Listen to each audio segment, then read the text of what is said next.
We're at the corner of 26th and G right now. What we had was 2 structures well involved when crews arrived. A second alarm immediately was requested to get more resources. Whenever we have 2 houses going, we always want to make sure we have enough resources to fight both fires.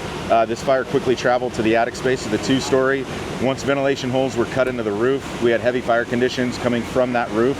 So we wanted to get hose lines not only underneath that fire, but up above as well. So a hose line was brought to the roof, but this roof is compromised. We're starting to see some partial collapse at this point. No injuries to report at this time. We have it's unknown on the cause of this fire. We have investigators that are responding, but they're not going to be able to go in until after this fire is extinguished. The challenging portion on the 2-story is there's some void spaces in there that are making access very difficult for our crews. So just trying to get those hose lines in there and knock this fire down and completely extinguishment has been challenging. They are occupied structures. It's unknown if they were occupied at the time of the fire. Those are still details that we're trying to figure out at this point.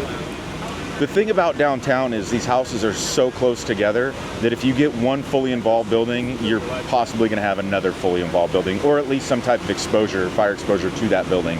So crews did an excellent job of getting in here and knocking it down and just limiting that growth to the 2 houses, because if you see on the back, or the Charlie side as we call it, there's structures that are right there next to it as well as trees and power lines. So crews did a good job of just limiting the spread to these 2 buildings, because this could have taken down a whole block. The agencies we have on scene are West Sac Fire, Sac Metro Fire, and of course the Sacramento Fire Department. A 3rd alarm was called because once we start getting into the extended operations, we want to make sure that we're rotating crews out. Once they breathe through 2 bottles, they need a break, a little bit of a rest period to come out, regain their composure and get their heart rates down, cool off a little bit, and then they can re-engage. So having that 3rd alarm on scene is just more units that we can put into the game to start knocking down this fire. Typically, you'll see the hand lines on the ground, and that's where we can manipulate those lines inside throughout the structure. Once we switch to more of a defensive operation, that's when you start seeing those master streams when we go defensive.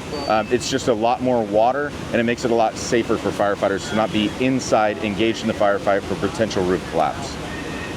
No injuries to report at this time, but this is still a very active incident. If needed, Red Cross will come out.